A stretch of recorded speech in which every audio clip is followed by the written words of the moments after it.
All right, the Media Research Center out with a brand new revealing the coverage of the midterms leading up to the election was overwhelmingly biased in favor of Democrats. The study found, get this, network nightly news was 88% negative towards the GOP and the president's campaigning. And the doom and gloom continued as the results came in. This has been one of the most divisive midterms in our lifetime. But at the end of the day, Donald Trump and his followers are still intact. It's heartbreaking. The hope has been that the antibodies would kick in, that this sort of infestation of hatred and division would draw a response from the American people, really in both parties, to say no and no more. That does not seem to be happening tonight. It's not a blue wave, but it's still a blue war. Joining us with reaction, Fox Nation host Tomi Lahren. Tomi, heartbreaking antibodies. I think it's actually more entertaining and comical to watch other mainstream media networks than it is to watch shows like SNL. To me, that's funnier. I think that a lot of Americans tune in just to laugh. I know watching that, I mean, we went from a white lash to heartbreaking to antibodies.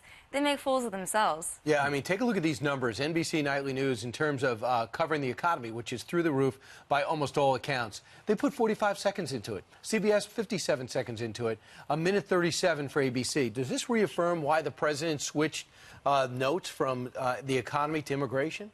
Well, of course, the president needs to talk about immigration because it's so important, and being in a border state, I know that. But he's not going to just talk about the economy because they're not going to cover the economy. We've already seen that. They don't really care about the American people and how well the American people are doing. They care about sinking Donald Trump. And last night, this so-called blue wave was a blue puddle. Can you imagine how much better we would have done if they would have covered President Trump fairly? I mean, it would have been devastating for the Democrats, but they need to hold on to their derangement. Many in the media laughed as well when the president said this is going to be, he framed it, it's going to be about Kavanaugh and the caravan. We could talk about immigration, but let's talk Kavanaugh first. I mean, Kavanaugh ends up being a big factor in these Senate races.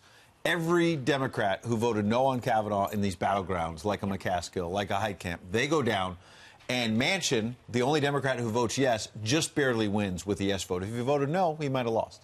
Well, the Midwest, too, I think it's so important. Coming from the Midwest, and I know you coming from the South, the values are, I think, different than the left coast and the East Coast.